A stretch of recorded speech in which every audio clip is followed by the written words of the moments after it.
Hello student, welcome to our YouTube channel বিধুদার coaching centre.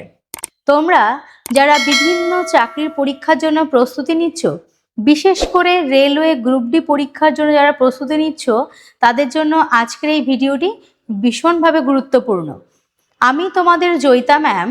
আমাদের last 2025 সালে যে রেলওয়ে গ্রুপ ডির পরীক্ষাগুলো হয়েছে, সেই পরীক্ষার বিভিন্ন শিফটে শুধুমাত্র রিজনিংয়ের পার্টটি করাবো। তাহলে চলো আজকে আমাদের যে শিফটটি করানো হবে সেটা হলো 2025 সালের নভেম্বরের 27 তারিখে আমাদের প্রথম শিফট যেটা পরীক্ষা হয়েছিল রেলওয়ে গ্রুপ ডির, তার মধ্যে রিজনিংয়ের যে কোশ্চেনগুলো আছে সেগুলো আমরা সলভ করব। তাহলে চলো দেখে নিই আজকের প্রথম প্রশ্ন। দেখো, আজকে প্রথম যে প্রশ্নটা এখানে দেওয়া আছে, বলা হয়েছে যে ইংরাজি বর্ণমালার ক্রম অনুসারে নিচের 4টি বর্ণগুচ্ছের মধ্যে 3টি নির্দিষ্ট পদ্ধতিতে অনুরূপ এবং সেই কারণে তারা একটি দল গঠন করে। কোন বর্ণগুচ্ছটি সেই দলের অন্তর্গত নয়। অর্থাৎ তোমরা এখানে দেখতে পাচ্ছ যে 4টি অপশন আছে, এ বি সি ডি। এই 4টি অপশনে বিভিন্ন ইংরেজি অ্যালফাবেট আছে। সেই অ্যালফাবেটগুলোর মধ্যে এই 4টি অপশনের যে কোনো 3টে অপশন আমাদের একই নিয়মে তৈরি হয়েছে। এর মধ্যে একটা আছে ব্যতিক্রম। সেই ব্যতিক্রম কোনটা সেটা আমাদেরকে খুঁজে বের করতে হবে। কিন্তু এর কিছু ক্রাইটেরিয়া আমাদের এখানে দেওয়া হয়েছে। দেখো, দ্রষ্টব্যে বলা হয়েছে ব্যতিক্রমী বিকল্পটি ব্যঞ্জন বর্ণ অথবা স্বরবর্ণের সংখ্যা অথবা বর্ণগুচ্ছে তাদের অবস্থান ভিত্তিক নয়। আচ্ছা, এখানে এই যে ব্যঞ্জন বর্ণ স্বরবর্ণ বলা হয়েছে, ব্যঞ্জন বর্ণ মানে কনসোন্যান্ট আর স্বরবর্ণ মানে ভাওয়েল। আচ্ছা, এই অনুযায়ী হবে না।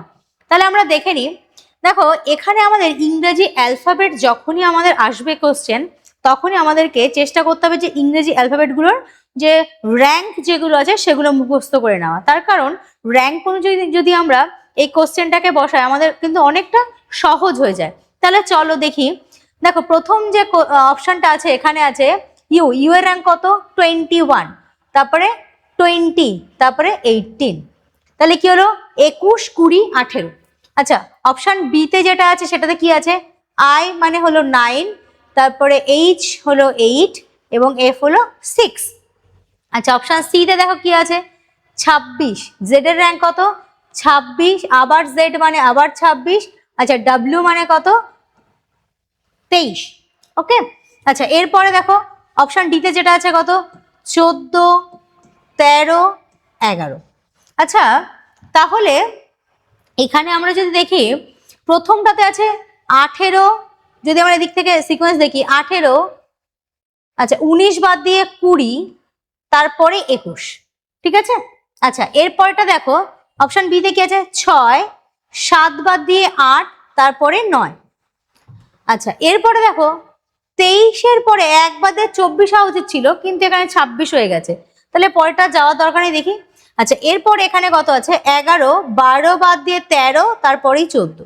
তাহলে দেখো এই যে অপশন এ, বি এবং ডি, এই যে 3টে অপশন আছে, এই 3টে অপশন আমরা একটা নির্দিষ্ট মানে সিকোয়েন্স দেখতে পাচ্ছি, গঠনের একটা নির্দিষ্ট নিয়ম দেখতে পাচ্ছি, কিন্তু সেই নিয়ম অনুযায়ী এই অপশন সিটা কিন্তু আলাদা।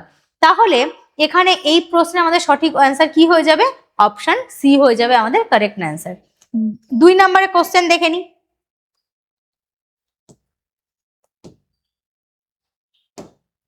দেখো, এখানে 2 নম্বরে যে কোশ্চেনটা এখানে আছে, বলেছে প্রদত্ত ক্রমের প্রশ্নবোধক চিহ্নটির স্থানে কোন সংখ্যাটি বসবে। এখানে যে সিকোয়েন্সটা আছে কত আছে দেখো? 991, 989, 985, 979, 971, তারপরে কোশ্চেন মার্ক দিয়েছে। দেখো, এটা হলো আমাদের নাম্বার সিরিজের কোশ্চেন। এই নাম্বার সিরিজের ক্ষেত্রে একটা জিনিস মাথায় রাখতে হবে, আমরা হয়তো যখন শিখেছি তখন দেখি সবসময় আমরা বাঁ দিক থেকে ডান দিকে যাচ্ছি, কিন্তু মাথায় রাখতে হবে যে আমাদেরকে ক্যালকুলেশন এরকম করতে হবে যেটা আমাদের সুবিধা হবে। তাই সবসময় আমরা যোগ গুণ এইগুলো যতটা না তাড়াতাড়ি সুন্দরভাবে করতে পারি, বিয়োগ করতে গেলে, ভাগ করতে গেলে আমাদের একটু চিন্তা ভাবনা করতে হয়। তা সেহেতু ছোটোর থেকে বড়োর দিকে যাওয়া, এটাই আমাদের ক্ষেত্রে সুবিধাজনক হবে। তাহলে দেখো, এখানে প্রথম যে সংখ্যাটা আছে 991 এবং লাস্ট এখানে যে সংখ্যাটা আছে 971। তাহলে 71-এর থেকে 91 আমাদের এই বাঁ দিকে বেশি হচ্ছে, তাহলে আমরা চেষ্টা করব কি ডান দিক থেকে বাঁ দিকে যাওয়ার। ওকে, আচ্ছা তাহলে দেখো 991 থেকে 989 কত বেড়েছে দেখো তো, এখানে এখানে আমরা দেখতে পাচ্ছি 8 বেড়ে গেছে, ডান দিক থেকে বাঁ দিকে বেড়ে যাচ্ছে। আচ্ছা 989 থেকে 985 দেখো 6 বেড়ে গেছে, 985 থেকে 989 এখানে দেখো 4 বেড়েছে। আচ্ছা 989 থেকে 991 কত বেড়েছে, 2 বেড়েছে। তাহলে দেখো এখানে 2 বেড়েছে, 4, 6, 8, তাহলে এর পরেরটা কত বাড়বে, এর পরেরটা আমাদের 10 বেড়ে যাবে, তাই না? তাহলে এখানে দেখো এমন একটা সংখ্যা এখানে বসাতে হবে যার সঙ্গে 10 যোগ করলে 971 পায়। তাহলে কার সঙ্গে 10 যোগ করলে 971 পাবো? অবশ্যই 961। 961-র সঙ্গে 10 যোগ করলে আমরা 971 পাবো। তাহলে এখানে আমাদের কারেক্ট অ্যান্সার হয়ে যাবে কি, অপশন বি হয়ে যাবে এখানে আমাদের কারেক্ট অ্যান্সার। নেক্সট কোশ্চেন দেখে নিই।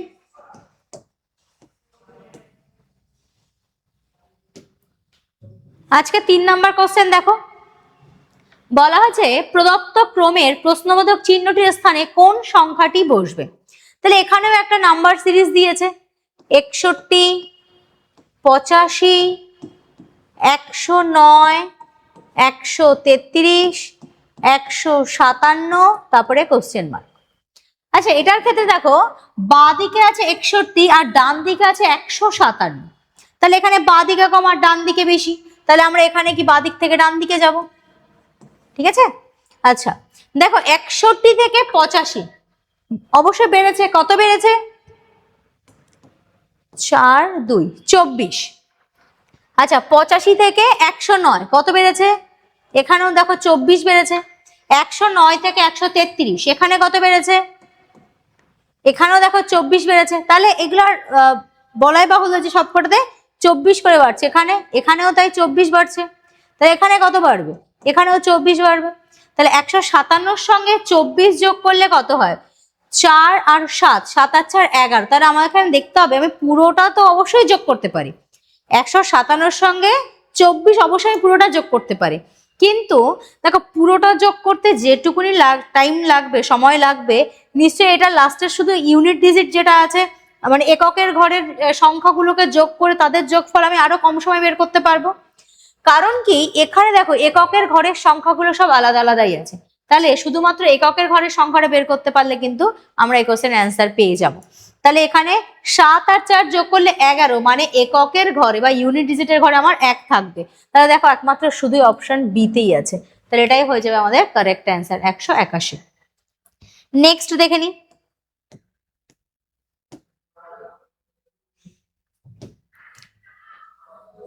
চার নাম্বার কোশ্চেন দেখো, এখানে একটা অ্যালফাবেটিক সিরিজ আমাদের কোশ্চেন এসছে। এখানে কি বলা হয়েছে যে এখানেও সেম 4টে অপশন আছে, 4টের মধ্যে যে কোনো 3টি একই দলের হবে, একই জাতীয় হবে, আর একটা হলো আলাদা হবে, তাহলে সেটা আমাদেরকে বের করতে হবে। এখানেও আমরা সেম প্রসেস দেখবো, এখানে আমরা সবসময় ইংলিশ অ্যালফাবেট গুলোকে সংখ্যায় রূপান্তরিত করে দেবো তাদের র্যাঙ্ক দিয়ে, যাতে আমাদের বুঝতে সুবিধা হয়। দেখো ও এর র্যাঙ্ক কত, 15, এস 19, এন 14। আচ্ছা অপশন বি তে যেগুলো আছে এন 14, আর 18, এল 12। আচ্ছা অপশন সি তে জি 7, কে 11, ই 5। অপশন ডি তে এল 12, পি 16, জে 10। এবার আমরা সংখ্যাগুলো দেখে নিই একটু। আচ্ছা এখানে 14, 15 এই মাথা থেকে এখানে 1 বেড়ে গেছে, আর 15-র সঙ্গে 4 যোগ করে 19 হয়েছে। এখানে দেখো 12 মাঝখানে 2 যোগ হয়ে গেছে, এখানে 14 একে 15, আর এখানে দেখো 2 বেড়ে গেছে। আচ্ছা 5 আর 2 7, এখানেও 2 বেড়েছে। 10 আর 2 12, এখানেও 2 বেড়েছে। তাহলে বি, সি আর ডি এই যে 3টে অপশন আমরা এখানে পেলাম, এই 3টে অপশনে কি হচ্ছে, লাস্টের থেকে ফার্স্টে, মিডলটা বাদ দিয়ে লাস্টের থেকে ফার্স্টে এটা কি 2 করে বেড়ে যাচ্ছে, কিন্তু একমাত্র অপশন এ তেই দেখো 1 বেড়েছে। তাহলে এখানে কারেক্ট অ্যান্সার হয়ে যাবে কি আমাদের অপশন এ হয়ে যাবে কারেক্ট অ্যান্সার। নেক্সট কোশ্চেন আমরা দেখে নিই।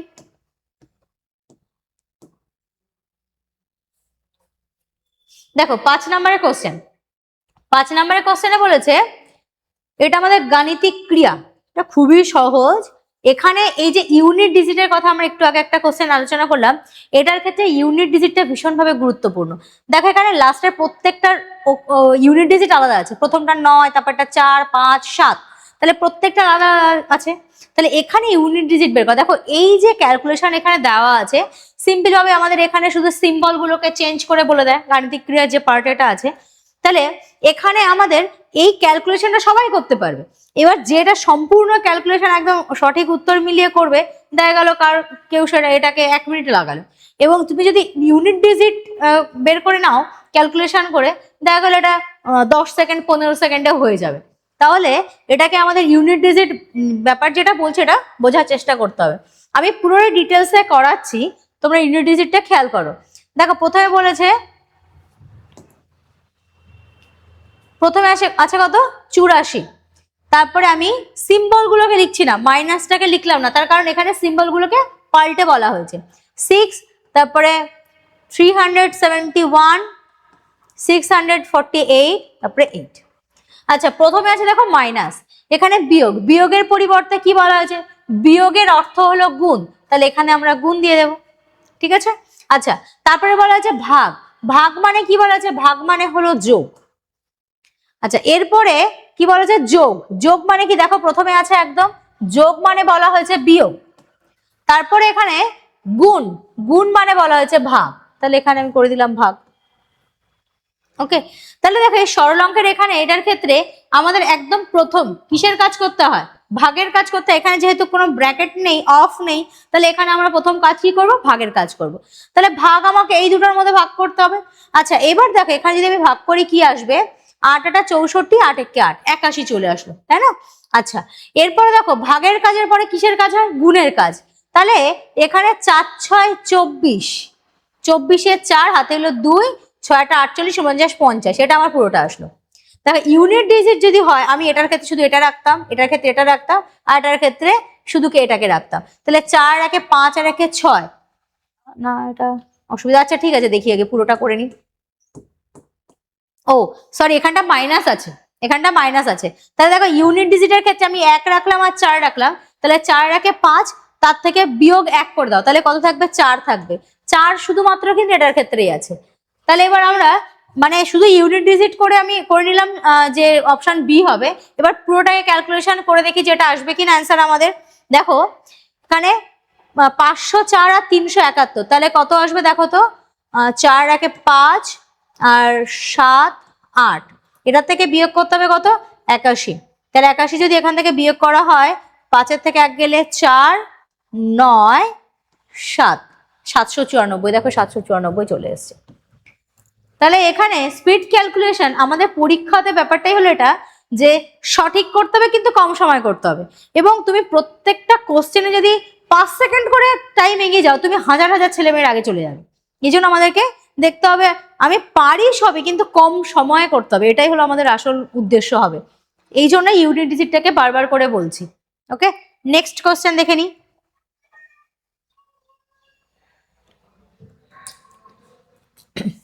দেখো 6 নাম্বার কোশ্চেনটা দেখো, 6 নাম্বার কোশ্চেনে এখান থেকে বাঁ দিক এবং ডান দিক হলো একটা পুরো সিরিজ দেওয়া আছে, এবং এই সিরিজের ক্ষেত্রে কিছু ক্রাইটেরিয়া দেওয়া থাকে যে এই অনুযায়ী কাজটা করতে হবে।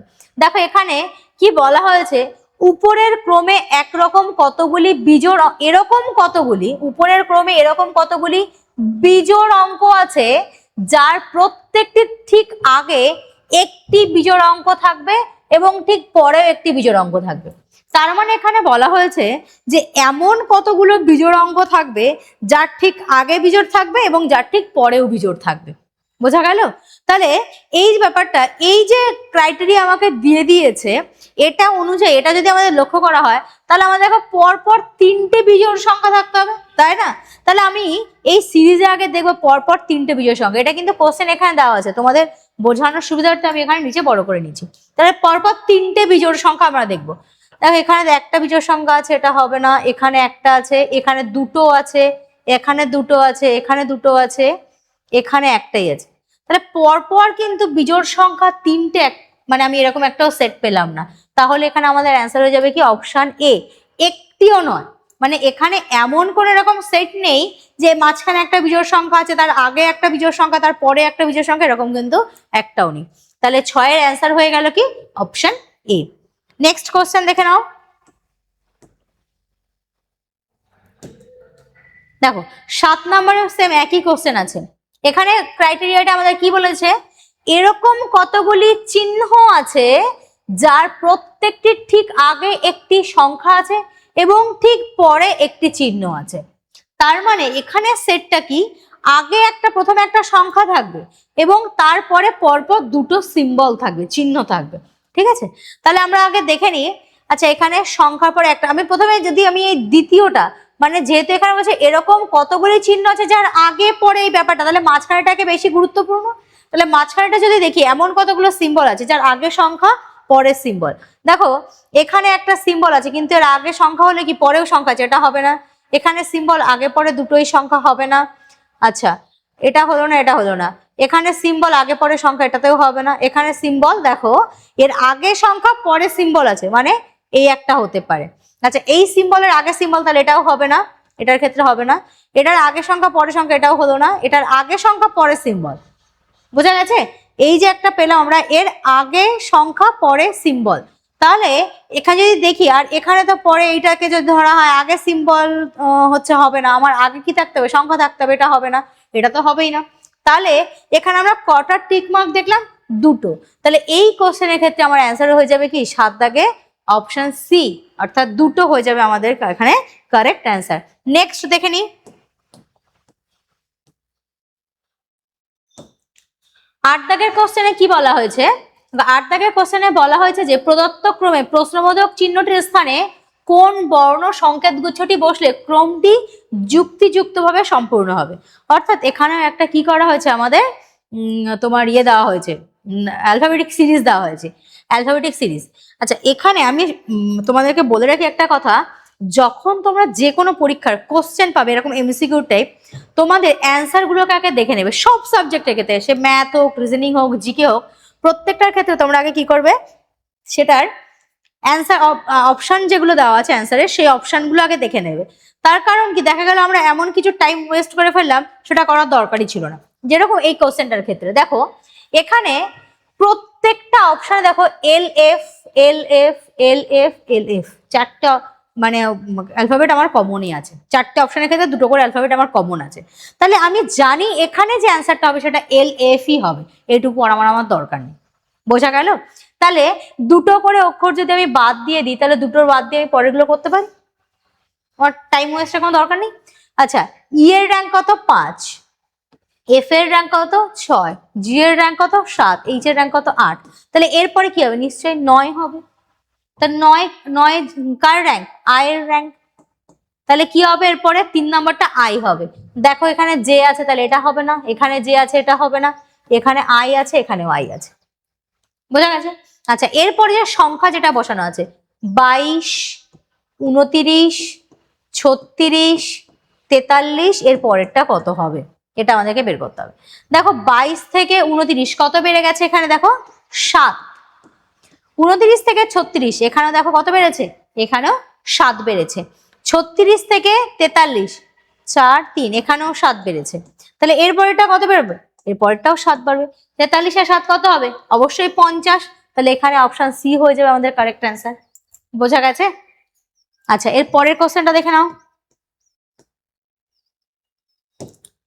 9 নাম্বার কোশ্চেনে এখানে এটা কোডিং ডিকোডিং থেকে কোশ্চেন এসছে।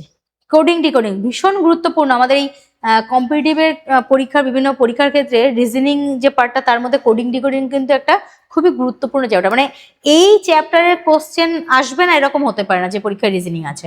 তাহলে দেখে নাও, এখানে ফার্স্ট কোশ্চেন, এখানে 9 নম্বরের কোশ্চেন কি বলা হয়েছে দেখো, বলা হচ্ছে OVAL একে কোড লেখা হয়েছে 5294।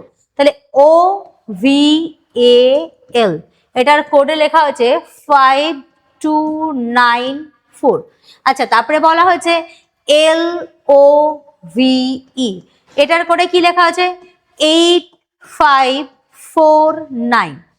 প্রদত্ত কোড ল্যাঙ্গুয়েজে ই এর কোড কি হবে, এটা আমাদেরকে জানতে চাইছে যে ই এর কোড কি হবে। দেখো ই কোথায় আছে, ই যদি বলা হয় ই দেখো এখানটা আছে, তাই না, এখানটা ই আছে।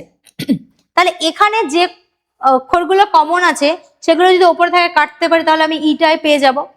আচ্ছা এখানে দেখো ভি ও এল, এখানে ও ভি এল, তিনটে কমন আছে, তাহলে তিনটে সংখ্যা কমন থাকবে। দেখো ওপরে 5 আছে, নিচেও 5, ওপরে 4, নিচেও 4, ওপরে 9, নিচেও 9, তাহলে একটাই অক্ষর পড়ে আছে কি 8। বুঝা গেছে? তাহলে ভি এর কোড কি হয়ে যাবে, ভি এর কোড হয়ে যাবে আমাদের 8। তাহলে 9 নাম্বার কোশ্চেনের কারেক্ট অ্যান্সার হয়ে গেল কি অপশন সি 8। নেক্সট কোশ্চেন দেখে নাও 10 নাম্বার কোশ্চেন। 10 নাম্বার কোশ্চেন দেখো এখানে একটা সিটিং অ্যারেঞ্জমেন্টের বলা হচ্ছে, সরল রৈখিক একটা সিটিং অ্যারেঞ্জমেন্ট। এই সিটিং অ্যারেঞ্জমেন্ট যেটা কিনা অনেক স্টুডেন্টদের, অনেক ছাত্রছাত্রীর মধ্যে একটা ভয় থাকে যে সিটিং অ্যারেঞ্জমেন্ট মানে ভীষণ জটিল একটা ব্যাপার।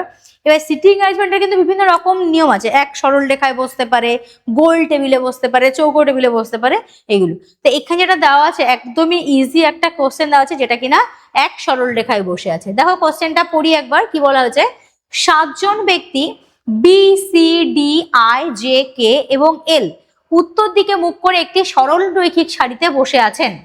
সি এর ডান দিকে, তাহলে একটা আগে বলি এখানে কি বলা হয়েছে যে একটা লাইনে সবাই কোন দিকে মুখ করে বসে আছে, উত্তর দিকে।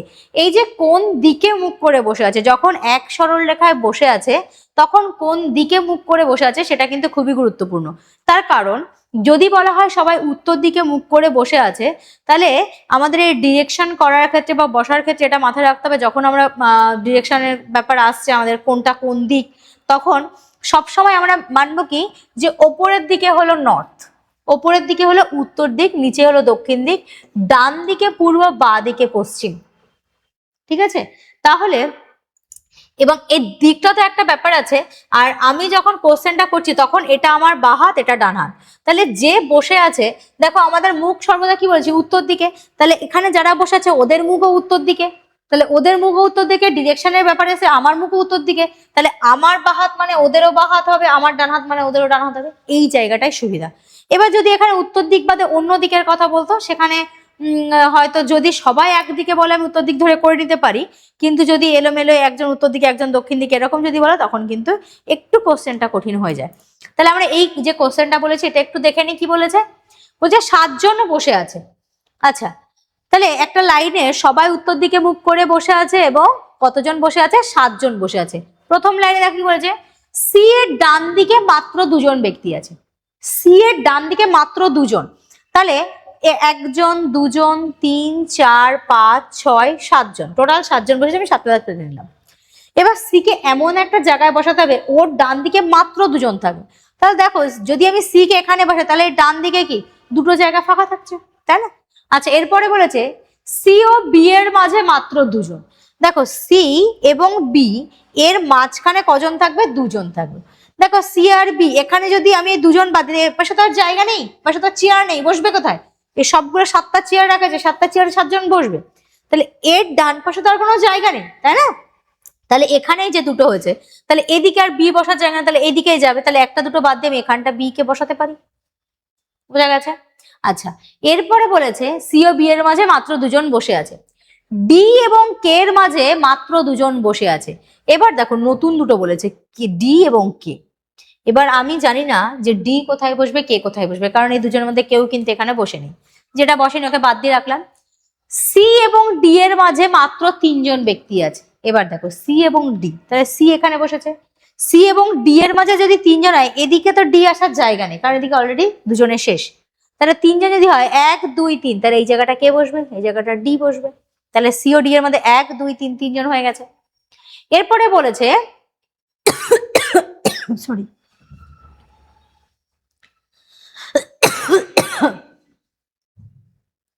যে বসে আছেন আয়ের ঠিক ডান দিকে, যে কোথায় বসেছে, আয়ের ঠিক ডান দিকে। ও আচ্ছা তার আগে সরি